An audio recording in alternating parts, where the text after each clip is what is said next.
Subhanallah, na'udzubillahi min dzalik, astaghfirullahalazim.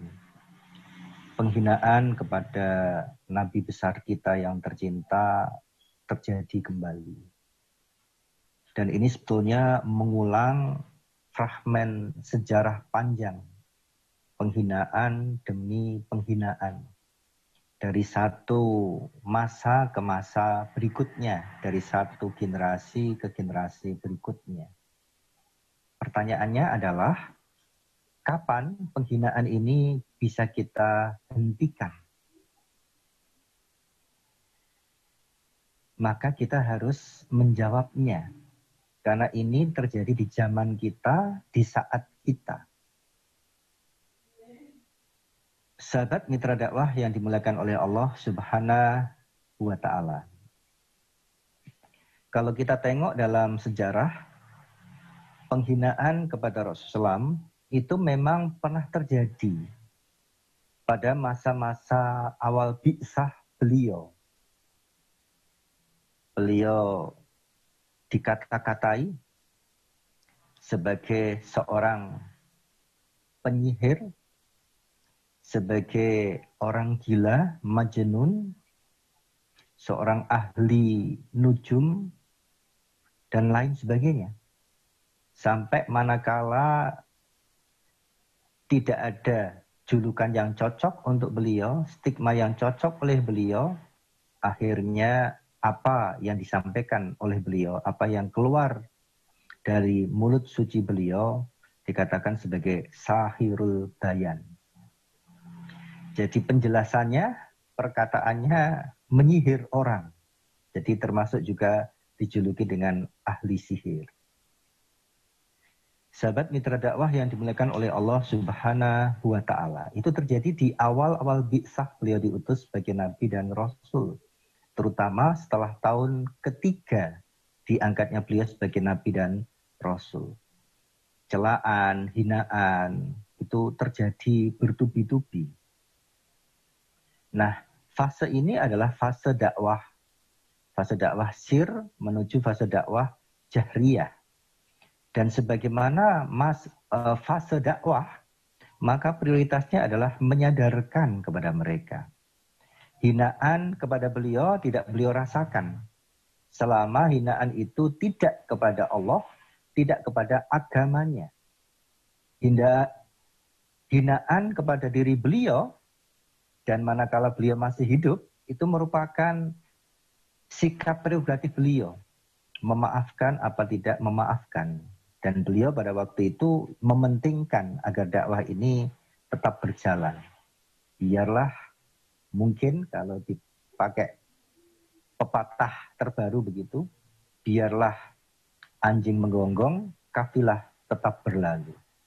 Biarlah orang-orang mencelaku, aku tidak akan menggubris celaan-celaan itu, aku tidak perlu menjawab celaan-celaan itu, aku fokus kepada materi-materi dakwah yang harus aku sampaikan untuk menyadarkan umatku.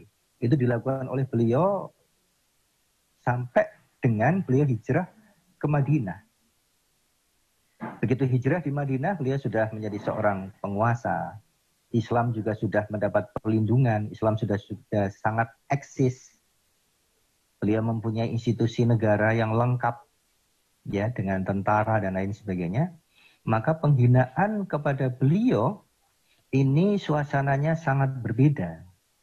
Ada komunitas Yahudi di mana ketuanya ini menghina Rasulullah, maka apa yang diusulkan oleh para sahabat, duhai Rasul, kalau kami ini diberikan izin untuk membunuhnya, maka kami juga akan membunuhnya. Kemudian Rasulullah merestuinya. Apa yang terjadi? Maka si Yahudi dan pemimpin Yahudi tadi itu yang menghina Rasulullah kemudian dieksekusi. Sahabat mitra dakwah yang dimuliakan oleh Allah Subhanahu wa Ta'ala. Para sahabat tidak terima Rasulullah dihina, dan ini adalah masa tatbikul Islam. Dan ini adalah masa hukum Islam sudah diterapkan. Hukum terutama yang menyangkut hukum muamalah. Kalau hukum sholat sejak di Mekah sudah ada hukum itu. Nah, terkait dengan hukum hubungan antara manusia, termasuk antara yang menghina dan yang dihina ini bukanlah sosok seorang yang kita anggap sebagai seorang pribadi. Beliau Rasul adalah bagian di antara siar-siar agama Islam. Beliau Rasul adalah bagian di antara agama ini. Beliau Rasul adalah di antara sanad dari Allah, Malaikat Jibril mewahyukan kepada Rasulullah yang kemudian risalahnya disampaikan kepada kita semuanya. Beliau adalah bagian di antara ajaran Islam yang paling menentukan. Sahabat, mitra dakwah yang dimuliakan oleh Allah Subhanahu wa ta'ala. Ini kisah pada zaman Rasul. Jadi berbeda perlakuan sebelum institusi negara Daulah Khilafah Al-Islamiyah tegak dan sebelum itu pada fase dakwah dan pada fase tatbik syariah Islam. Apa yang terjadi ketika ada penghinaan-penghinaan pasca Rasulullah SAW wafat? Maka hukumnya yang pertama adalah kita tidak berhak untuk mewakili Rasulullah SAW untuk memaafkan apa tidak memaafkan. Karena beliau sudah wafat, berbeda ketika beliau masih hidup. Dan itu di era dakwah, masa-masa di Mekah. Itu beliau yang berhak untuk memaafkan apa tidak memaafkan. Tapi untuk saat ini, kita tidak berhak mewakili Rasulullah SAW untuk memaafkan. Mengapa? Karena sudah ada hukum terkait dengan penghinaan kepada Rasulullah SAW. Sahabat mitra dakwah yang dimuliakan oleh Allah Subhanahu wa ta'ala.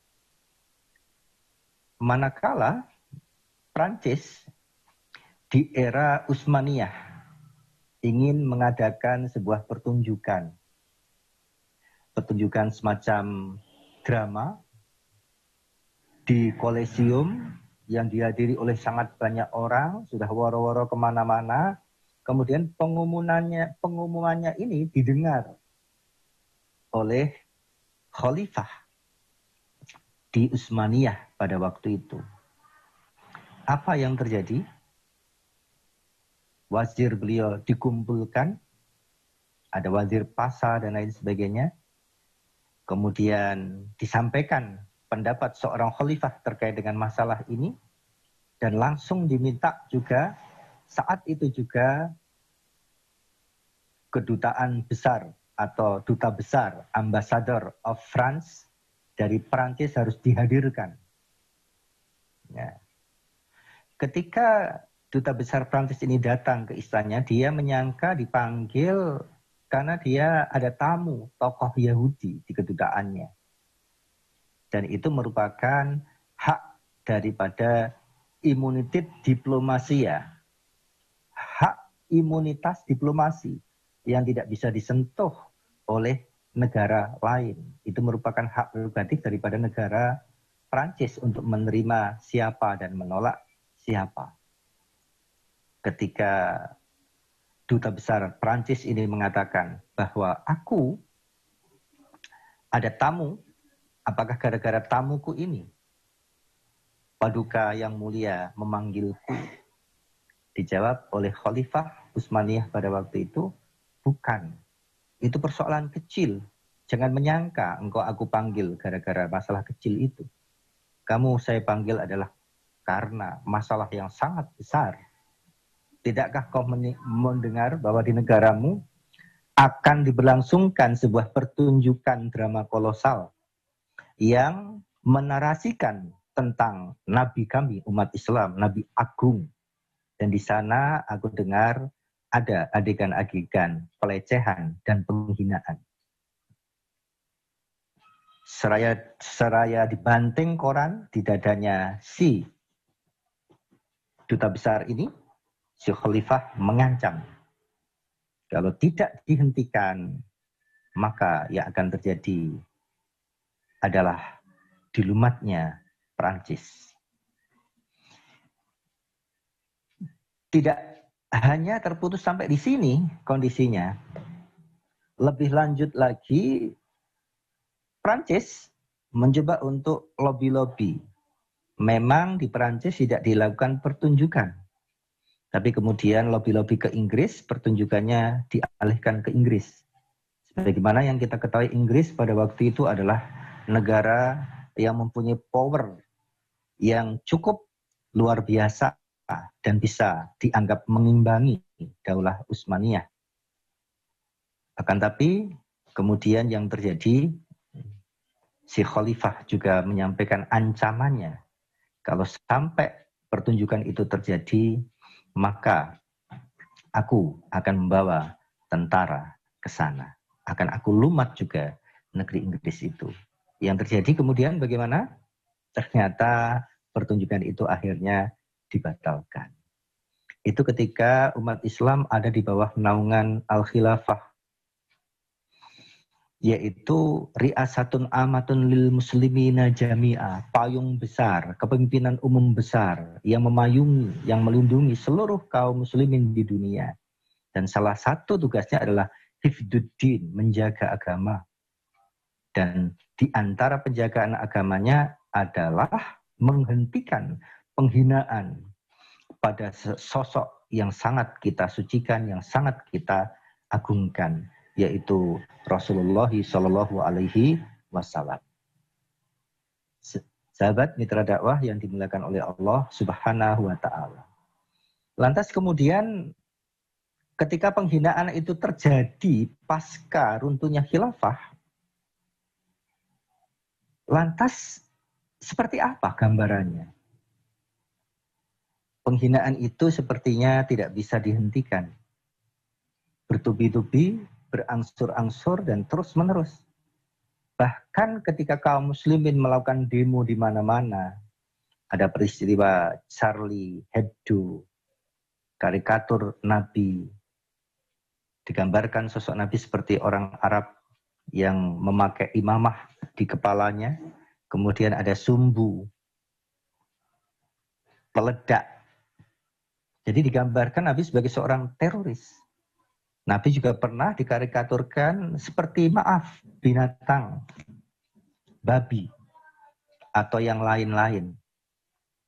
Ketika kaum muslimin semuanya berdemo di mana-mana, hanya berhenti sejenak begitu saja. Dan dengan dalih ekspresi kebebasan, kemudian muncul lagi karikatur di tempat yang lain. Terus berlangsung hingga kasus yang terbaru. Kasus sebelum penghinaan kepada Rasulullah Muhammad ini pada beberapa bulan yang lalu di negara Norwegia, negara yang sangat makmur di Skandinavia, di Eropa sana, terjadi pelecehan terhadap Al-Quran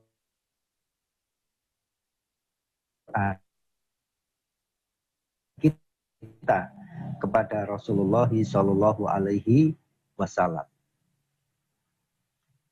Disobek, dibakar. Na'udzubillah, summa na'udzubillah, sang pelaku kita doakan dapatkan laknat dari Allah Subhanahu wa Ta'ala. Hingga yang terjadi baru-baru ini, seorang guru mungkin pelajarannya adalah menekankan pada kebebasan dalam berekspresi, dan guru tadi menunjukkan kartun penghinaan kepada Rasulullah. Yang terjadi kemudian sang guru ada yang mengeksekusi, dan kemudian Presiden Macron, ada yang mengatakan Presiden Mercon, itu kemudian seperti orang yang kehilangan akalnya. Bahkan membela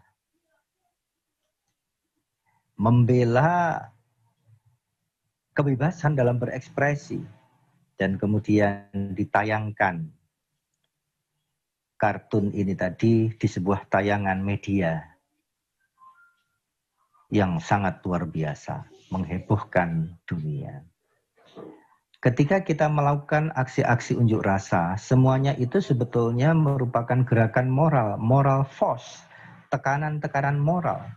Tapi tekanan moral itu tidak mempunyai kekuatan untuk eksekusi, kekuatan untuk mengancam.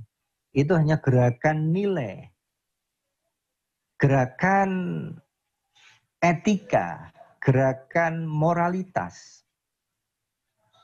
Walaupun memang di satu sisi kita tidak bisa meremehkan moral ini, jadi gerakan moral itu akan menang di mana-mana karena dia mesti perlawannya tanpa bersenjata. Cuma gerakan ini tidak bisa mengeksekusi apapun dan tidak bisa menghentikan penghinaan tersebut. Apalagi penghinaan itu dilakukan akhirnya bukan atas nama seorang guru, atas nama individu atau person to person, tapi sudah di-backup oleh sebuah negara yang bernama negara Perancis. Jadi bedanya jauh. Masa Rasulullah hidup itu fase dakwah, beliau memaafkan. Ya karena lebih mementingkan dakwah ini.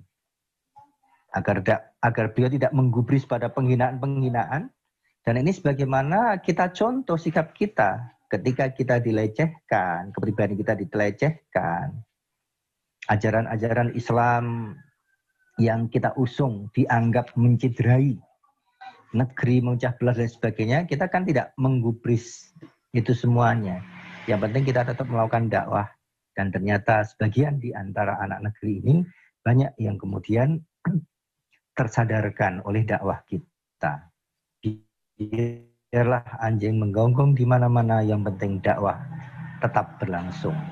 Di masa Madinah, di masa kekuasaan khilafah Islam, penghina-penghina tadi itu berhasil dihentikan.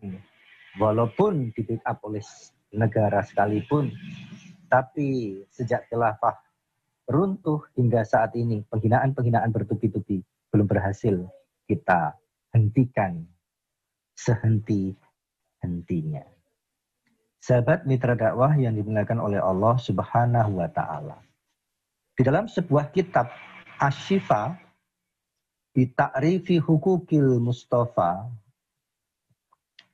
judulnya Asy-Syifa, yaitu terkait dengan takrif, definisi konsep-konsep yang membahas tentang hak-hak Al-Mustafa. Al-Mustafa adalah julukan Rasulullah, sang Nabi yang terpilih, Al-Mustafa, Rasulullah SAW. Jadi bagaimana hak kita kepada Nabi-Nabi, pada Nabi SAW. Ya.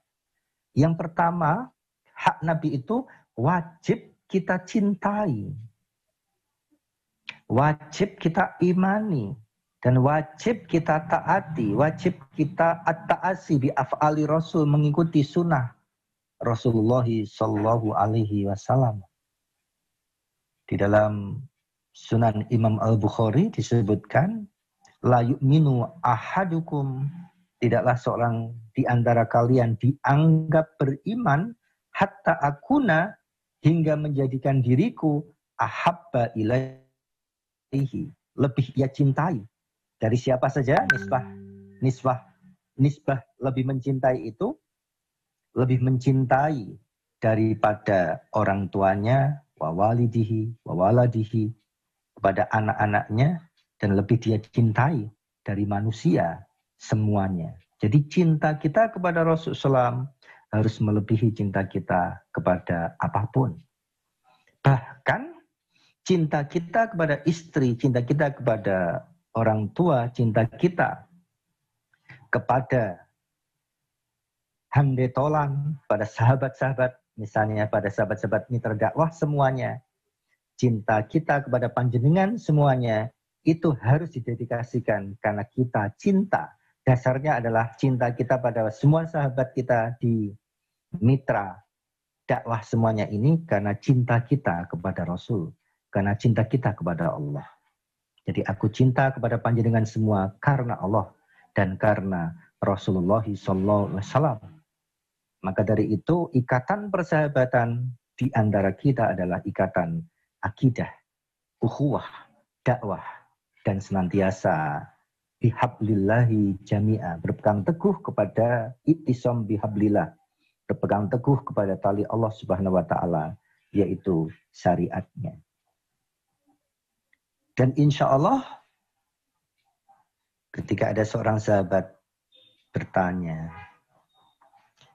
ya Rasulullah, kapan kiamat itu akan berlangsung? Kemudian Rasulullah bertanya balik kepada dirinya, kamu kok bertanya tentang kiamat? Memangnya apa yang sudah kamu siapkan Tidak ada ya Rasul, persiapanku hanya satu, kecintaanku yang sangat luar biasa kepada Rasulullah SAW, kepada Allah dan Rasulnya. Maka dijawab oleh Rasulullah, karena cintamu itulah kamu akan berada di surganya. Dan kemudian ditegaskan, anta ma'aman ahbabta. Engkau akan bersama di surga Allah Subhanahu wa taala bersama orang yang engkau cintai. Tentu cinta di sini adalah cinta yang tulus, cinta yang sejati, bukan cinta yang palsu. Ucapannya cinta, tapi ternyata perbuatannya justru PHP. Apa ini namanya? Cinta palsu namanya PHP. Hanya basa-basi, cinta di mulut, lip service, gincu kalau dikatakan oleh orang Jawa. Jadi tidak boleh seperti itu. Yang namanya cinta mengharuskan kepada kita semuanya adalah menjadikan cinta kepada Rasulullah itu adalah cinta segala-galanya. Dan ini adalah hak kita, hak Rasulullah pada diri kita. Sebagai hak Rasul, maka kita wajib menunaikan. Kita wajib iman, taat, tunduk, patuh, dan ikut menjalankan sunnah Rasulullah. Kita wajib cinta pada beliau lebih dari mencintai siapapun di antara umat manusia di dunia ini, hatta ayah dan ibu kita. Kita juga wajib mengagungkan, wajib menghormati, dan wajib memuliakan. Dan kita juga banyak bersolawat dan salam kepada beliau, Rasulullah Shallallahu Alaihi Wasallam. Dulu ketika Rasulullah sudah dimakamkan, yang makamnya sampai hari ini ada di Masjid Nabawi sana. Pada waktu itu ada seorang yang lari-lari di Masjid Nabawi. Itu pun tidak terlalu dekat dengan makam Rasulullah. Akan tapi kemudian Aisyah radhiyallahu anha menyampaikan teguran kepada orang tersebut. Tolong, jangan berlari-lari di sini. Jangan mengganggu Rasulullah Shallallahu Alaihi Wasallam. Jadi sekedar di Masjid Nabawi berlari-lari, apalagi bersendaguru, apalagi ini itu agar diingatkan oleh Aisyah agar tidak mengganggu Rasulullah yang ada di makamnya. Masya Allah. Jadi kita memang harus sangat hati-hati terkait dengan kemuliaan Rasulullah Shallallahu Alaihi Wasallam. Apalagi kalau kita sampai teriak-teriak. Jadi kalau kita bersolawat, ya solawat. Sambil kita pegang dada kita bagian kiri. Allahumma sholli wa sallim ala sayyidina wa maulana Muhammadin. Itulah kecintaan kita, ekspresi kecintaan kita. Ekspresi kecintaan kita adalah berusaha memperjuangkan risalah dan syariahnya yang telah didedikasikan kepada kita semuanya. Sahabat mitra dakwah yang dimuliakan oleh Allah Subhanahu wa ta'ala.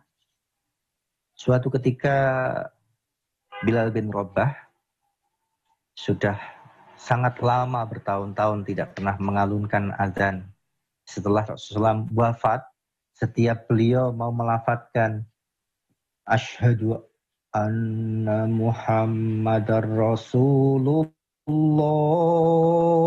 Setiap mau mengucapkan itu tidak berhasil karena beliau langsung menangis terseduh-seduh. Itu rasa cinta di dalam hati yang sangat luar biasa mendalam. Masya Allah. Sampai suatu ketika beliau diminta oleh khalifah untuk mengumandangkan azan kembali. Ketika dia hadir di Madinah, dia tetap tidak mau. Akhirnya sang cucu Rasulullah dua-duanya menemui Hasan Hussein, meminta beliau berazan. Apa daya? Karena darah suci Rasulullah yang mengalir pada kedua cucu inilah, kemudian Bilal bertakbir, berazan. Dan apa yang terjadi? Terjadilah azan yang tidak tuntas karena beliau menangis terseduh-seduh ketika melafadzkan wa asyhadu anna Muhammadar Rasulullah. Dan semua komunitas di Madinah yang mendengarkan azan dari Bilal ini juga menangis terseduh-seduh. Ini rasa penghormatan, rasa takjub kepada Rasulullah Shallallahu Alaihi Wasallam, rasa mengagungkan beliau Shallallahu Alaihi Wasallam. Bahkan ada etika diketengahkan di dalam Al-Quran. Kalau kita berjumpa dengan Rasul, jangan sampai kita mengucapkan kata-kata, jangankan mau nyakitinya. Nada suara kita lebih tinggi saja tidak boleh. Kita juga diminta menundukkan kepala. Jangan bertatapan mata dan lain sebagainya. Masya Allah, Allahu Akbar. Allahumma sholli wa sallim ala Sayyidina wa Maulana Muhammad. Sahabat mitra dakwah yang dimuliakan oleh Allah Subhanahu wa Ta'ala. Itu adalah beberapa di antara refleksi cinta kepada Rasulullah Sallallahu Alaihi Wasallam. Dan Allah itu di dalam banyak ayat-ayatnya telah memuji kepada Rasulullah SAW dengan berbagai macam julukan dan puji-pujian.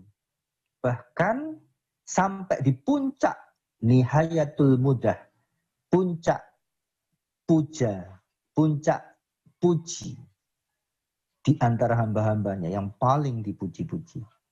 Masya Allah. Bahkan dilekatkan dua nama Allah Subhanahu wa Ta'ala kepada Rasulullah Sallallahu Alaihi Wasallam.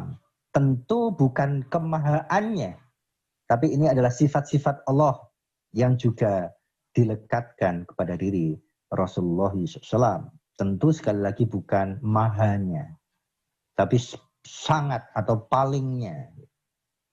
Sebagaimana firman Allah Subhanahu wa Ta'ala, laqad ja'akum rasulun min anfusikum.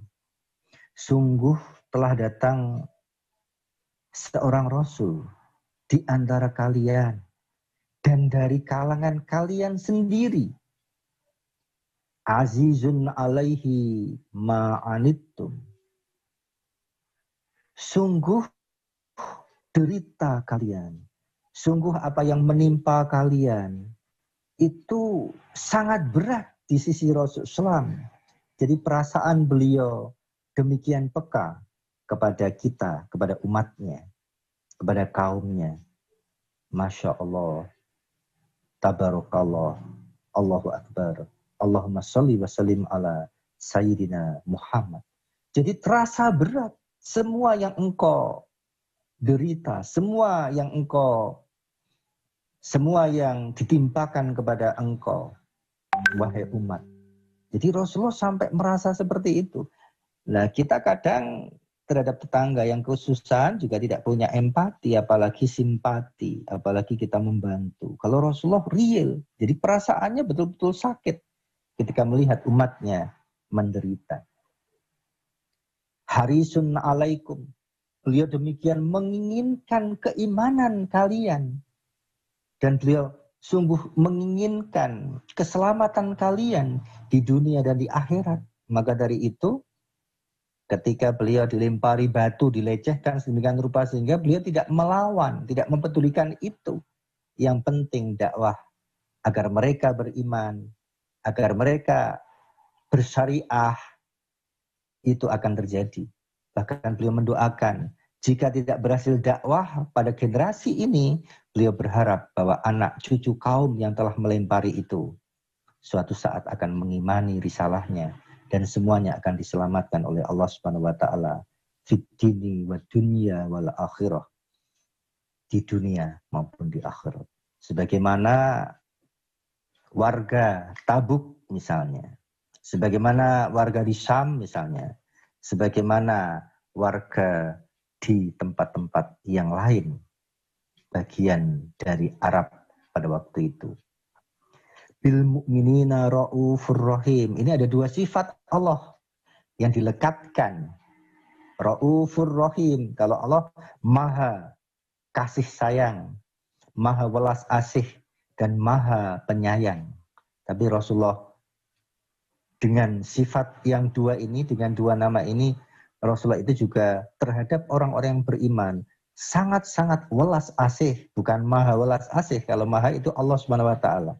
Tapi sangat-sangat welas asih terhadap orang-orang beriman dan sangat menyayangi, sangat penyayang terhadap orang-orang yang beriman.